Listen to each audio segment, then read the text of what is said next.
Sayyid Muhammad Hassan Reza from mathemaths.com. Let's start with question number 2. The statement of this question is 4a square plus 4ab plus b square minus 9c square.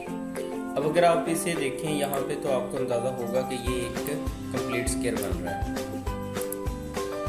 यहाँ पे हम इसका square complete करने की कोशिश करते हैं। ये सबसे पहले हमारे पास 4a square plus 4ab plus b square हमने इसको ब्रेसेस में लिख दिया और साथ में 9c स्क्वायर को साथ में लिख दिया। अब हम यहाँ स्क्वायर कंप्लीट हमने किया।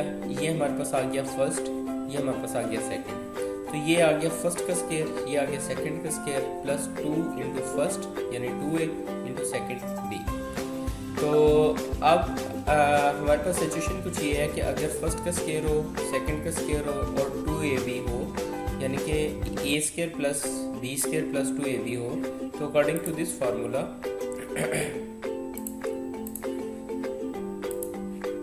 कि a square plus b square plus 2ab हो, तो इसको हम सिक्वेंस करके a plus b whole square में लिख सकते हैं। तो यहाँ भी हमने कुछ ऐसे किया। यहाँ पे a square plus b square plus 2ab है, तो इसको हमने a प्लस b यानी फर्स्ट प्लस सेकंड होल का स्क्वायर लिख दिया। साथ में ये 9c स्क्वायर जो है ये 3c का होल स्क्वायर है, तो इसको हम इसी तरह से यहाँ पे नीचे ले आए।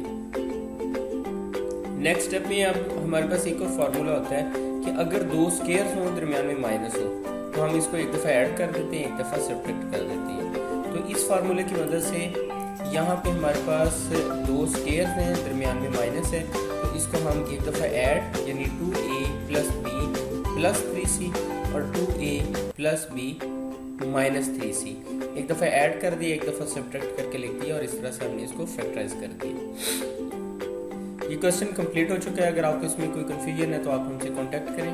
हमारा यूट्यूब चैनल अवेलेबल है, आप उसे सब्सक्राइब करें ताकि हमारे लेटेस्ट वीडियोज़ और अपडेट्स आपको मिलते रहें। Thanks for watching मैथमेथ्स.com।